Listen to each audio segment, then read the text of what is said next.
Saya main pos tuh awal SMP mungkin. Pertama kali cuman iseng gara-gara baca buku. Iya. Ya kan, yang pertama kali baca buku dari Gramedia itu 97 kalau nggak salah.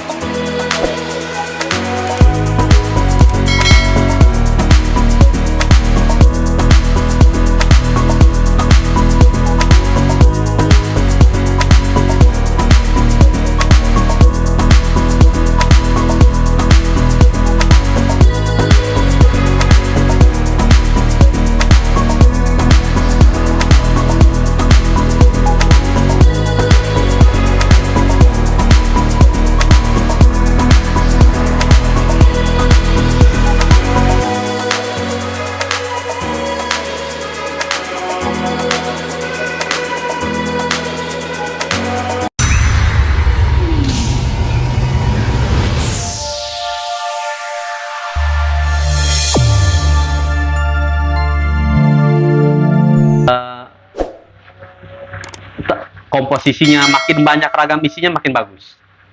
Jadi semakin variasi makin Variasinya bagus, dan saya lebih sepakat mau setiap panjang tahun makannya sama aja nggak masalah, tapi variasi makannya gitu udah bagus.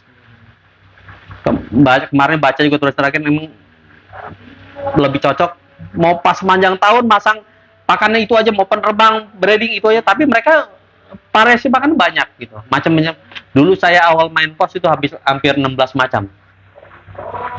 macamnya ya. 16 macam bijian maksudnya. Bijian. Itu di mix atau gimana? Karena kan gini, ada ya pemain pos yang sifatnya agak-agak sedikit aneh. Jadi ada yang nggak suka di mix, ada yang suka di mix. Kalau yang tidak suka di mix, memang jadi dia per harian. Jadi hari misalkan kita kan ada 7 hari gitu kan. Hari pertama dia dikasih jagung. Hari kedua dia dikasih millet, milti. Terus hari berikutnya dia dikasih beras merah. Nah, itu gimana menurut? Paling bagus mix ya, artinya kita mix sendiri, kita tentukan sendiri persentasenya, kita tentukan sendiri kan. Burung yang ada harus dimakan, makanya kita nggak boleh berlebihan dari makan. Kita hitung atlet lomba itu 30 gram sehari. Mau dibagi 2 kali atau sekali makan nggak masalah gitu. Contohnya paginya 10 gram, siangnya 20 gram, sorenya 20 gram. Itu penting 30 gram sehari. Harus di mix kita yang ngatur. Terus ada yang bilang, Pak, wah saya mah lomba pakai gabah doang bisa juara gitu kan. Nah, Gua pakai jagung apa gede-gede gaban juga bisa juara, pakai jagung pecah juga bisa juara. Ya, bisa. Lihat lawannya. Sampai main di Eropa atau di Asia yang top-top makan gitu nggak mungkin menang. Karena makanan tuh ngaruh. Makanya ada makan tuh rahasia untuk juara gitu. Jadi banyak judul-judul tentang pakan di pos itu penting. Nah itu. Tapi intinya komposisinya beragam makin bagus, itu makin penting. Jangan jadi orang bisa bangga, wah gue pakai gabah doang juara. Jangan terlalu sombong itu. Kalau kita baca semua pakan penting, ragam pakan penting gitu, penting banget. Nah, pakan kan ngaruh dari sisi mungkin apakah dia bisa berpengaruh kepada speed, kecerdasan, atau juga dia berpengaruh kepada pertumbuhan bulu. Yang jelas pengaruhnya kemana? Gini, logikanya di orang lah.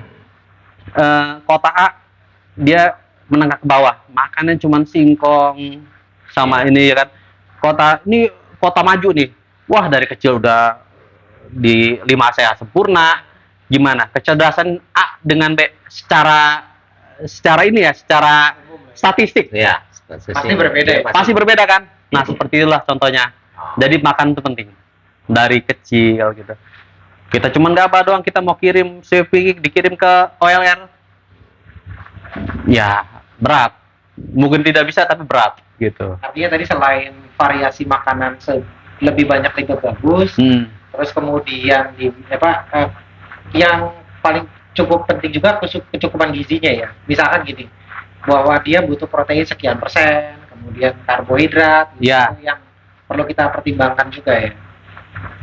Ya kalau kita manusia mungkin makan kan sekarang lauknya ini, besok ini. Ya. Kalau burung kan nggak bisa, harus kita yang ngatur gitu. Ya. Berarti udah di mix semua, segala sumber mineral ada di pakan segala macam kan, proteinnya segala macam. Wah, unsur haranya banyak di pakan, dari pakan penting. Nah, ini buat pemirsa, memang pakan itu utama, tapi banyak juga yang nanyakan nih, Om.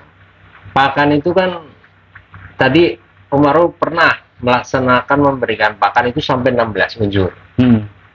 Minimalnya itu berapa sih? Gini, kemampuan kita Ya, seperti apa? Kita lihat kemampuan lagi. Kalau tadi kan kayak kandang kita, kemampuan kita bikin di mana? Kemampuan kita. Jangan kita beli pakan, kita mampu sekarang beli kacang polong nih, kita beli nih green peas atau ya yellow peas gitu kan, yang langka nih. Kita beli seminggu, sebulan, atau besok udah nggak, bukan urusan nggak ada duit ya, tapi kita nyari barangnya udah nggak ada, langka. udah langka. Kita cari yang mudah di pasaran, di online kita mudah dapet, ada terus barangnya, pakai itu. Iya, mau jagung, mau jagungnya mau jagung gede, jagung kecil nggak masalah. Yang penting ada barangnya, Ada mas, ada barang, mudah dicari. mudah dicari. Di pasar mungkin buat ada, kalau di pasar kelontong kan ada kacang kedelai, ada kacang tanah, ada kacang hijau, ada kacang merah, ada Ya, yang merah. kecil-kecil. Yang penting itu kalau untuk khusus kacang kedelai wajib disangrai, wajib diopen. Kacang tanah maksudnya. Kacang kedelai Oh, kacang kedelai. itu yang wajib diopen. Kenapa Kalau- nih alasannya? Itu ada zat yang harus dihilangkan lah, karena bisa toksik, racun. Oh, Makanya kalau saya lihat di toko-toko apa ya, toko kedelai, ada burung-burung makanin, orang emang saya bener ya, saya bilang kan dia beli buat apa nih? Buat burung. Oh, buat burung ya, tapi harus disangrai dulu kata saya. Pantes kemarin ada burung-burung suka makan sini atau celeng gitu. Karena Itu yang kedelai yang kecil bulat-bulat itu bukan? iya, kedelai yang buat tempe. Iya. Heeh. Ya mungkin kedelai lokal silakan kalau bisa cari. Kalau sekarang udah susah, mungkin yang dulu bukan buat tempe ya. Iya. iya. Kalau sekarang mungkin yang mudah aja kedelai Impor itu. kedelai impor. Kedelai, yang penting kedelai harus disangrai. Yang lain nggak wajib disangrai. Tapi kehebatannya gimana? Ada yang disangrai, ada yang dicuci bersih jemur, ada yang dicuci bersih di oven. Nah, menurut Umarul nih, dari berbagai macam cara treatment mereka mengolah suatu bahan pakan untuk burung, itu mana yang terbaik dan gizi yang terbaik yang bisa dipertahankan? Gini loh, kalau pakan sih sebenarnya zatnya bagus, dan sebenarnya kalau saya sendiri nggak pernah nyuci pakannya, apa adanya, nggak pernah nyuci. Emang orang-orang takutnya, wah ada pestisida lah segala macem. Itu sah-sah masing-masing lah mau cuci, tapi saya menurut kerepotan, malah jadi ngerepotin diri sendiri. Dan Eropa juga kayaknya nggak ada yang nyuci pakan kayak kita gitu, sampai repot-repot semua dicuci, dijemur gitu. Kayak nggak ada yang seperti itu, cuman di kita doang saya ngeliat sampai cuci pakan gitu, sampai dikasih apa dicuci, kadar airnya jadi tinggi lagi, nggak cepet kejemur lagi, musim panas bisa bulukan lah, jamuran. Yang penting pakan itu, pertama pakan tuh, burung tuh paling riskan sama mikotoksin, jamur. Ya, ya.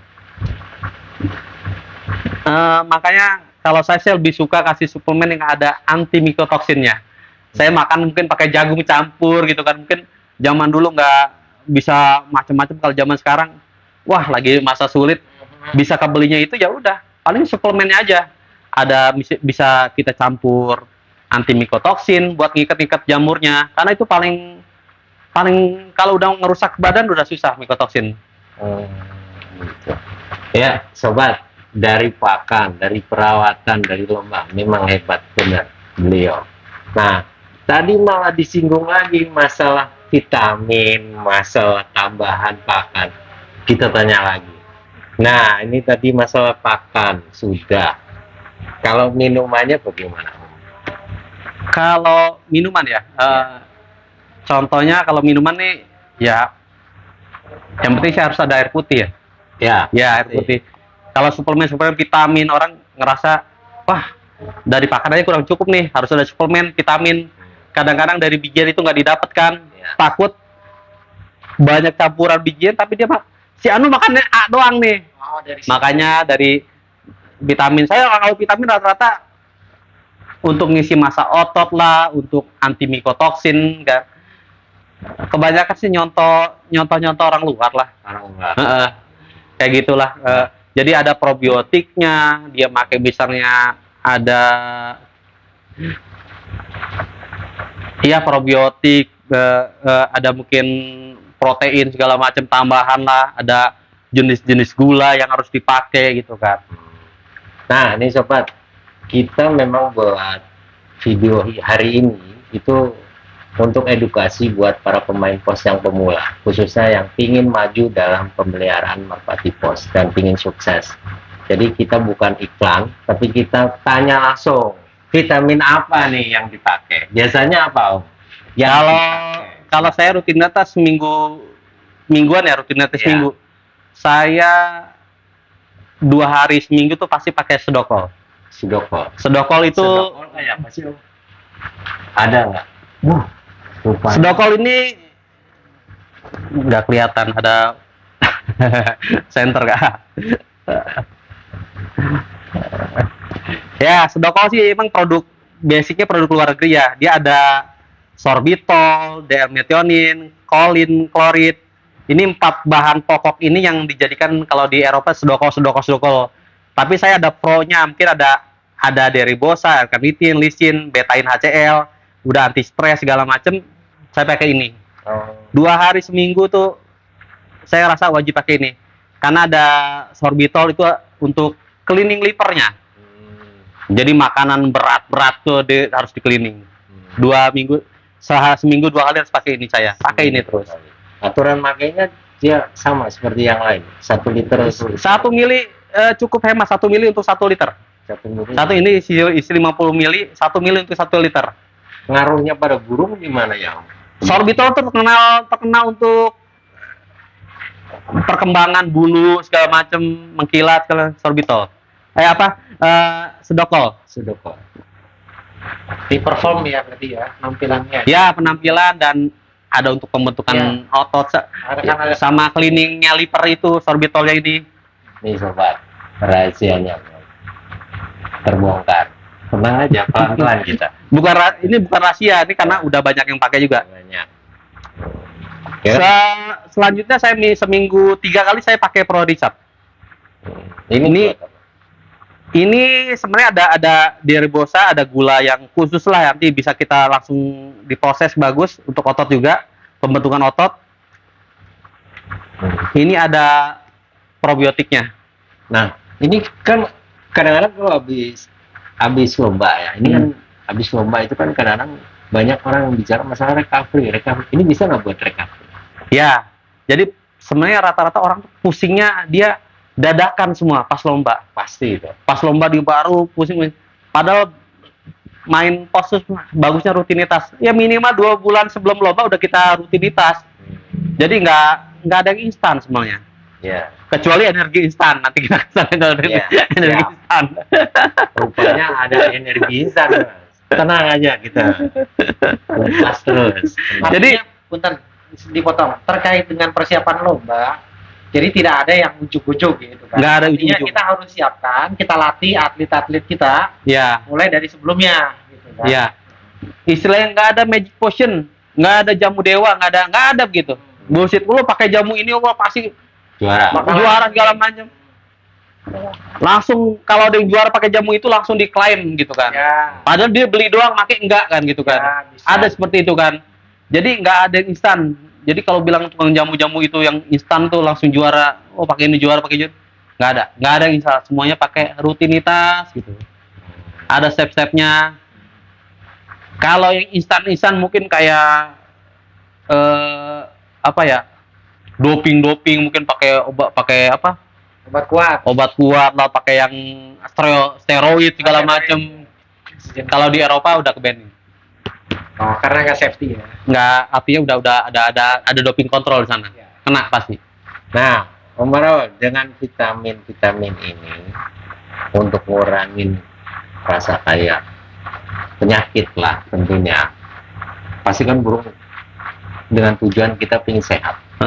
Makan sudah, kandang sudah, kemudian vitaminnya sudah, biar sehat seperti ini burungnya.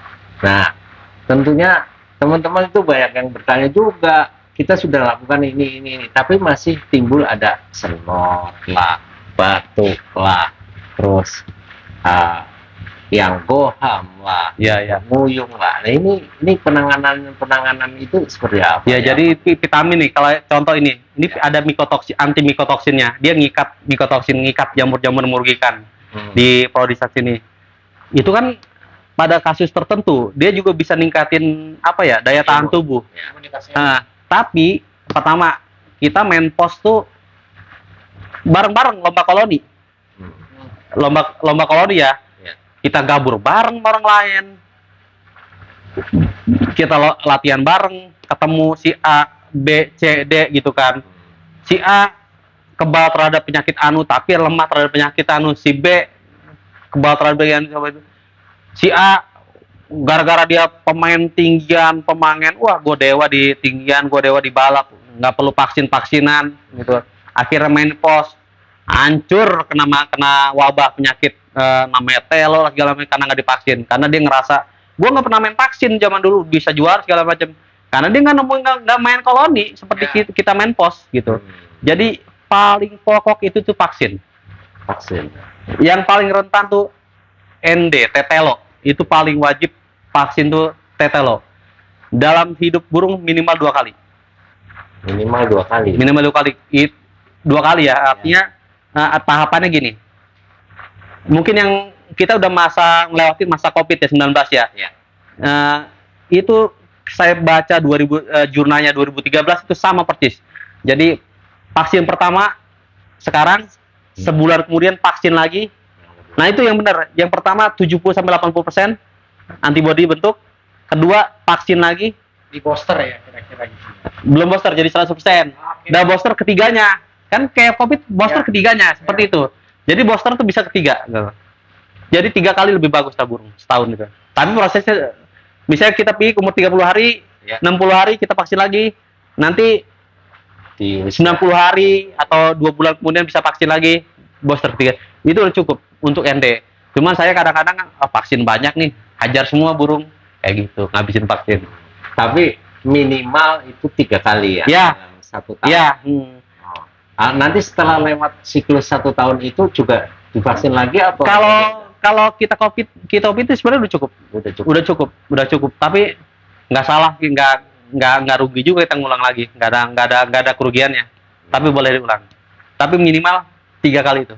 3 kali dalam 1 tahun, dalam waktu dia dari mulai lahir 30 hari sampai kemudian 1 bulan berikutnya, ya. Terus kemudian 90 hari kemudian, ya. Nah, itu dalam 1 tahun ke depan baru dia siklus pertama lagi.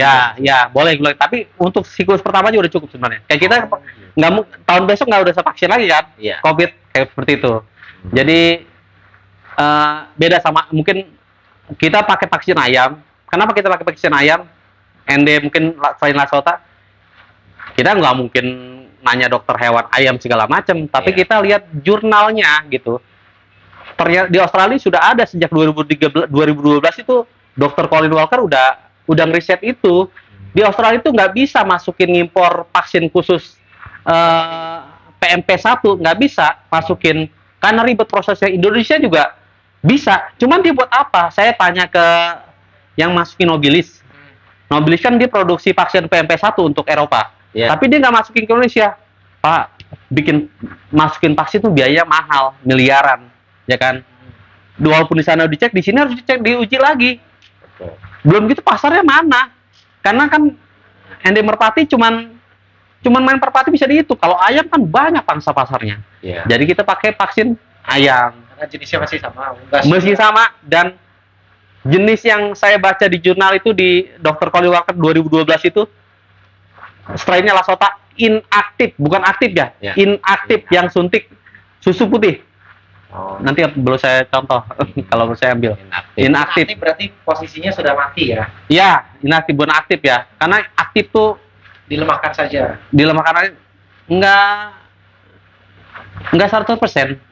Berarti itu termasuk pencegahan juga. Kalau kan banyak nih kemarin beberapa tim juga pernah ada yang latihan koloni bareng, pulang terus pada snot, batuk pilek, bahkan ada sampai teror. Berarti itu ada bisa kemungkinan karena dia tidak divaksin seperti itu ya, daya tahan tubuh dia nggak kuat gitu. Ya, jadi kita ngomong vaksin itu tujuannya buat ND.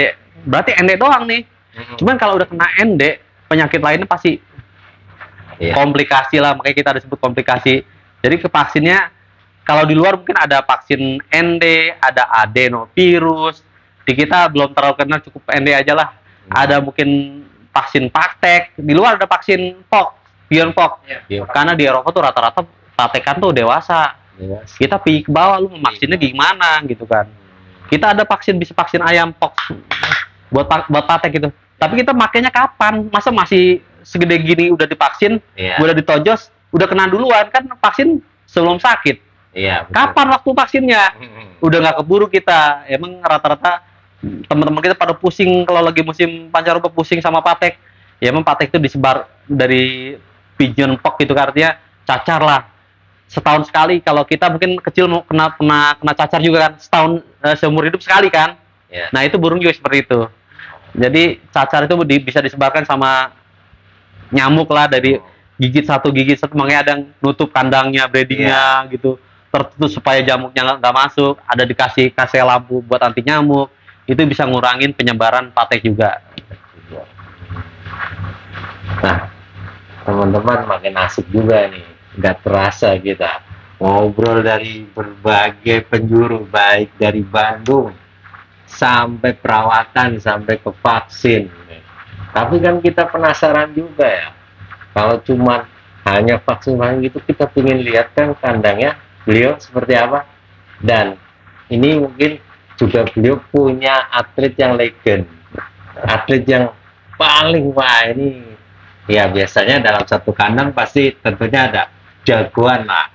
Nah, menurut Om Arul, di kandang Om Arul itu ada jagoan yang dijagokan oleh Om Arul nggak, baik itu dari indukan?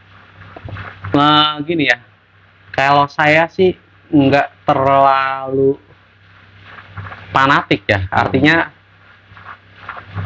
misalnya ada yang suka burung saya, selama situ cocok, mau siapa, mau burung manapun dikasih, kayak gitu. Artinya dilepas. Jadi saya pernah ngosongin kandang tuh mungkin 3 kali, gitu. disisain pik-pikan aja gitu. Tapi kuncinya main burung tuh, karena breeding itu ada beberapa macam, ada crossing, ada linebred, ada inbred. Saya pakai semua lah. Ya. Cuman paling top tuh emang crossing, silang-silang. Maka setiap tahun pemain tuh wajib masukin burung lah dari pemain-pemain. Setiap tahun satu aja.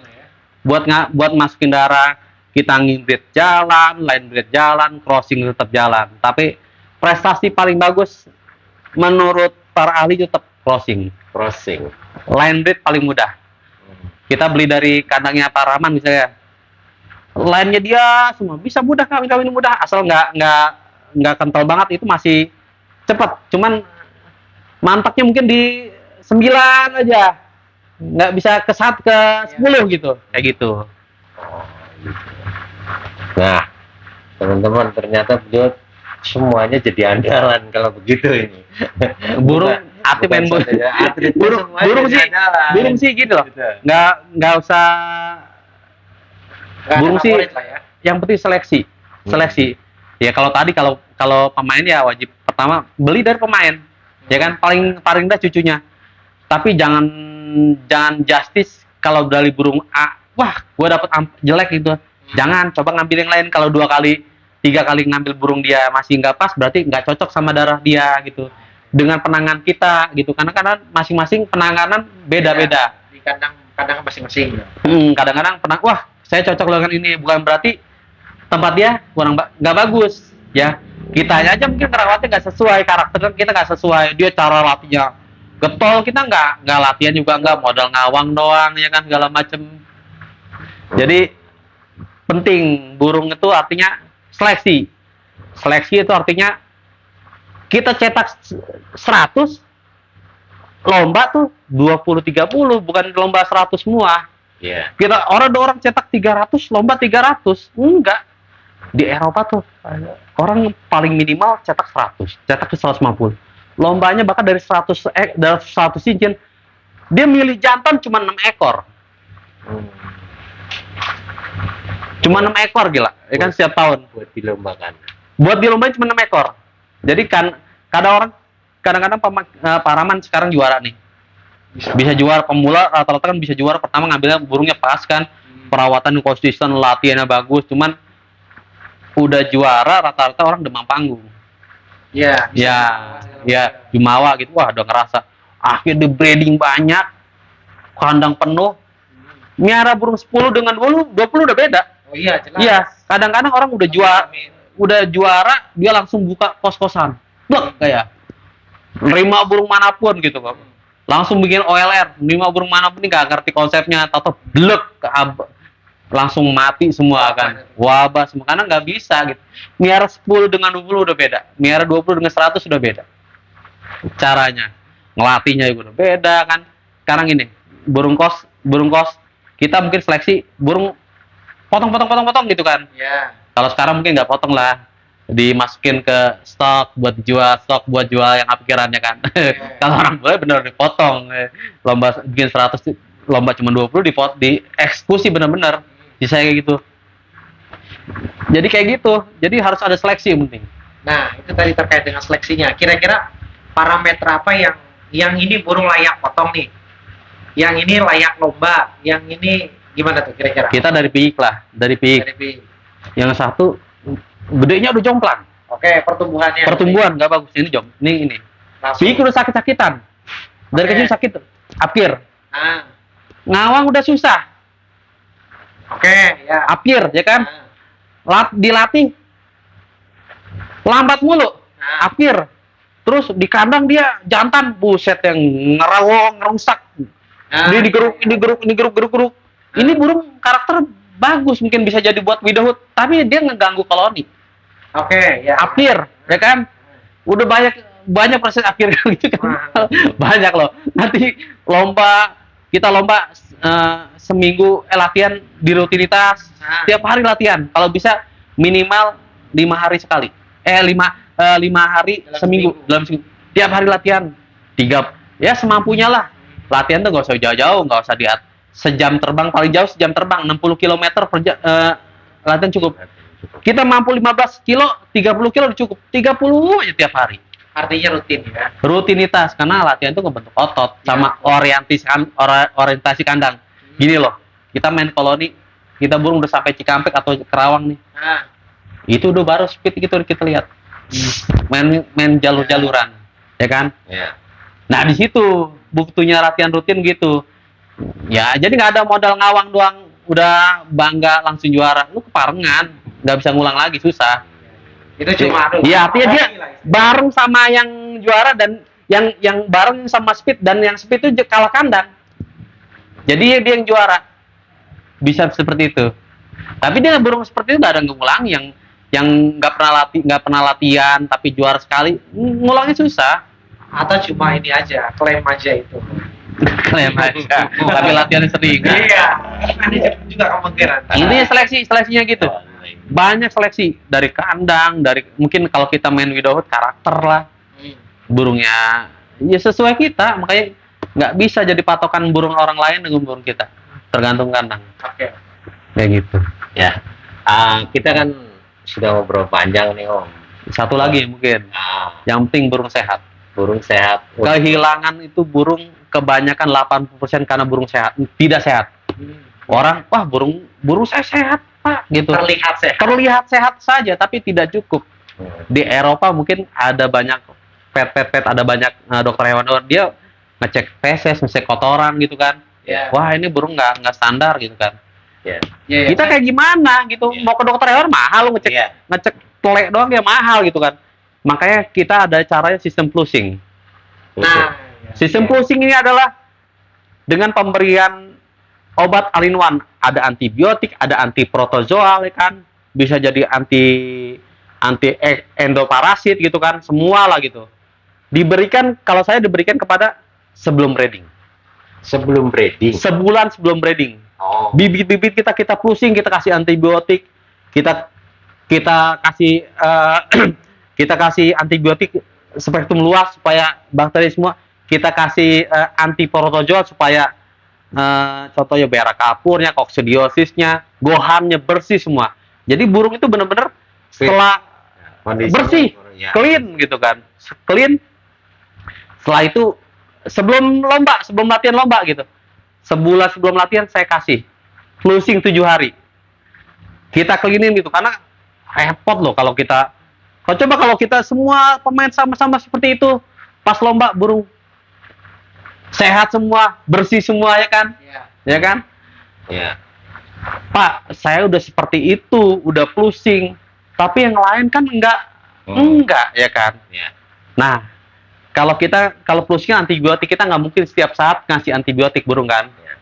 Makanya saya ada seminggu, kalau nggak lomba seminggu sekali saya kasih yellow drop. Kita disinfektan burung. Kalau pas lomba, pas sebelum inkrop saya kasih yellow drop, artinya dia disinfektan burung itu kita bersihin bakterinya, protozoa negatifnya kita, yang negatif itu kita bersihin, termasuk ada beberapa jamur yang bisa di clean sama yellow drop itu. Jadi kita burung berangkat tenang, nggak ada penyakit. Pulangnya lomba juga gitu. Nah, Kita ketetesin ke hidungnya atau ke mulutnya, kita cleaning karena pulang tuh teman-temannya ada yang ini, Iya. kita clean lagi. Nah itu Itu bentuknya apa, perlu disuntikkan pada burung? enggak, kalau yellow drop seperti apa ya? Nah, yellow drop udah biasa dipakai di Eropa lah, ditetes di hidungnya atau mulutnya. Mungkin kalau mulutnya mungkin ada yang ngerasa ada benda aneh, dia ada ongkek seperti muntah, bisa kalau diminum bisa lah. Wah, saya repot Pak untuk ngasih tetes satu, kasih aja tetes 20 tetes untuk di 1 liter air, bisa minum sehari. Kan ada tadi 5 hari kan, 1 harinya bisa dipakai. Iya. Ya kan, 1 hari bisa dipakai, bisa pakai yellow drop. Ini warnanya ya yellow. Yellow kuning, iya. Kan ada yang tetes juga. Nah, Teman-teman itu sedang ada yang ini bukan antibiotik, bukan antibiotik. bukan desinfektan, bukan antibiotik. Makanya kita untuk flusing aja, karena gini loh, kalau antibiotik kan emang burung sehat bersih, tapi kita seperti pakai baju baja gitu. Kita perang nih, ke medan perang pakai baju baja, tahan ini, tapi burung lambat, ya kan? Kayak gitu, burung lambat. Makanya kesehatan natural lebih bagus daripada kesehatan yang pakai antibiotik. Bener, natural lebih bagus. Cuman sampai derajat natural lu Iya. tanpa betul perlunya dokter hewan ngecek kadar bakteri negatifnya segimana nggak bisa. Iya, betul. Perlunya kita flusing, klinik segala macam, itu ngejaga gitu. Kesehatan natural saya bener, kesehatan tanpa obat-obatan, tanpa antibiotik bener bagus. Cuman gimana lu ngejaga gini kondisi kita nggak ada, ya dokter hewan perlu aja ngecek. Masa kita ngecek kandang pesesnya kita dokter hewan, biayanya berapa lagi? Udah miara pos, biaya tambah keluar lagi. Burungnya banyak, presisnya kita ambilin satu-satu. Iya, satu sampel lah ke kandang, kita keruk satu kandang, plek kita ses, ada bakterinya. Makanya kalau burung nggak sehat, kadang-kadang pulang lomba, tahu wabah, mata berair. Itu paling kerepotan mungkin pemain mata berair. Iya, itu memang Mata berair, mungkin teman-teman nyebutnya snot, tapi bukan snot itu. Kalau snot kedua-duanya. Kalau itu ornitosis. Jadi disebabkan oleh bakteri Chlamydia piscicati. Jadi itu paling merepotkan. Dan penyembuhan yang paling efektif cukup lama. 30 hari sampai 45 hari. Kalau yang berair aja. Ya, berair sebelah, Pak. Itu penyakit paling merepotkan sebenarnya. Kita Pak, saya nyembuhin itu pakai ditetesin doang loh, 2 hari 3 hari sembuh. Tapi itu nggak tuntas. Tahu minggu depan muncul lagi, atau ke yang lain ganti-ganti, itu nggak tuntas. Makanya saya lebih suka ngajar tuh flusing tuh bisa sampai 20 hari saya sebelum sakit. Karena Chlamydia itu bakteri ini dia ada nutup makroplak, itu nggak bisa ditembus antibiotik 2 kali dalam fase 45 hari itu, yang nggak bisa ditembus antibiotik. Kita celahnya kapan kita nggak tahu. Iya. Makanya rutinitas itu, baca dari internet masalah ornitosis. Pengobatan rata-rata 30 sampai 45 hari baru tuntas. Jadi orang, wah Pak tetes ini aja, tetes ini nggak tuntas. Kadang-kadang ya emang terlihat sehat tapi nggak tuntas. Karena kami dia itu bukan mata doang, pernapasan semua, Tenggorokan. tenggorokan kayak gitu. Ya itu sehat. Kalau udah sehat mah Gampang gimana banget. gampang. Ya, baik. Kita udah ngobrol panjang lebar seperti ini. Terima kasih banyak diceritain dari A sampai Z, razia. Tapi ini kita belum mau lihat-lihat kandang ini, boleh nggak kira? Mau kandang. Iya, kita kan penasaran. Di sini ada piala, ada bermacam-macam obat ini. Nah, tentunya perawatannya kan lebih hebat di kandang seperti apa. Tadi Piala nggak sudah- banyak nih, masih sudah udah banyak. diceritain. Ini yang lain udah diumpetin nih pialanya. Kita datang udah nggak ada, tinggal ini doang ini yang udah dipamer-pamerin. udah ada di rumah sana sama udah masuk rongsok banyak kan. Iya. Oke. Kalau piagam mungkin hampir 1000 adalah. 10 besar hampir 1000 ada. 1000 piagam. Bukunya aja segini tumpuk. Jadi sebelum punya burung tuh Belajar dulu. ngicep, belajar semua burung ke hasil lomba mana yang bisa diambil kayak gitu. Ya udah kita ke kandang. Malam-malam nggak apa-apa ya ke kandang asik sih. Ya, kita ikut ke kandang, teman-teman. Dik, ini